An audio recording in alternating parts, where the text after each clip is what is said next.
Ronaldo চলে গেলে মাঠের চেয়ে মাঠের বাইরে বেশি ক্ষতি হবে পর্তুগালের, এমনই একটা নিউজ করেছে।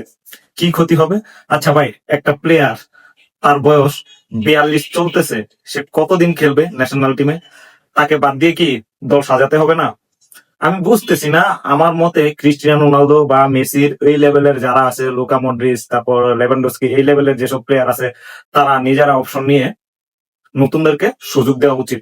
এই যে এই বছর বিশ্বকাপটা মেসি ভালো পারফর্ম করেছে, কিন্তু মেসির জন্য কিন্তু নিকুপাস খেলতে পারে না, কারণ মেসি যে রুলে খেলে নিকুপাস একই রুলে খেলে। হয়তো মেসির পারফরমেন্সের কাছে তার কোনো ভ্যালু ছিল না, কারণ যেহেতু আর্জেন্টিনার জাতীয় দলের ক্যাপ্টেন, তার পারফরমেন্স অত ভালো, সব রেকর্ড ব্রেক করেছে, এই কারণে।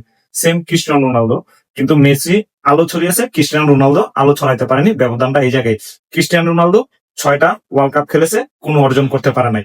যাই হোক, এটা বিষয় না। ক্রিস্টিয়ানো রোনালদো 233টা আন্তর্জাতিক ম্যাচ খেলেছে, এর মধ্যে 146টা গোল করেছে। এই দুইটা সংখ্যা দিয়ে কি 20 বছরের এক মহাকাব্যের মাপা যায়? যাই হোক, ক্রিস্টিয়ানো রোনালদো নিজে ঘোষণা দিয়েছেন 2026 বিশ্বকাপই ছিল তার শেষ বিশ্বকাপ। শেষ বাঁশি বাজার পর মাঠ ছেড়ে তিনি যখন হেঁটে বেরিয়ে যাচ্ছিলেন, সেটা শুধু একজন ফুটবলারের প্রস্থান ছিল না, মনে হচ্ছিল মেঘের ছায়া নেমে এসেছে পর্তুগিজ ফুটবল আকাশে। তবে পর্তুগালের ফুটবল আসল ঝড়টা অবশ্য মাঠে বইছে না। তুলপাড়টা শুরু হয়েছে পর্তুগালের ফুটবল অর্থনীতির অন্দরে।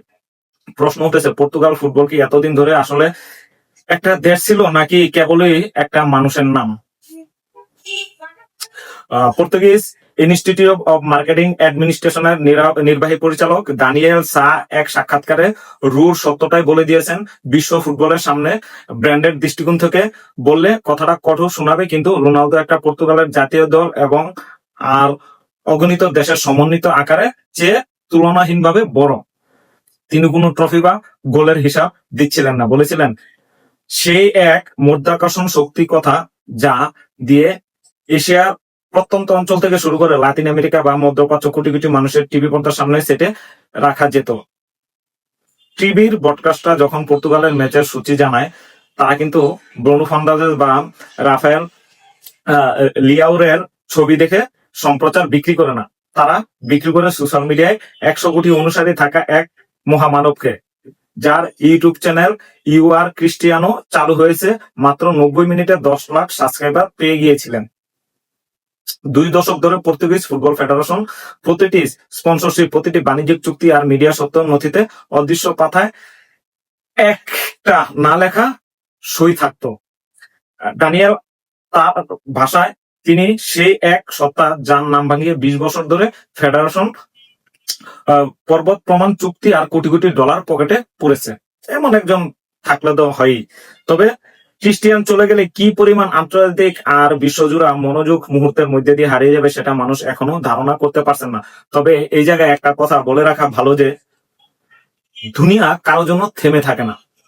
একজন চলে যাবে, আরেকজন সৃষ্টি হবে। যখন পেলে আসছিল, পেলেকে নিয়ে সবাই হতাশা করেছিল যে আসলে পেলের পর কে ফুটবলের হাল ধরবে। তারপর আসলো মেরাডোনা চলে গেল, হায় ফুটবলের কে হাল ধরবে। তারপর আসলো জিনেদিন জিদান, তারপর রোনালদিনো, তারা মোটামুটি কাছাকাছি। জিদানের পর রোনালদিনো প্রত্যাবর্তন ছিল, তাদের কারিশমা ছিল। তারা চলে যাওয়ার পর কে ধরবে হাল ফুটবলের?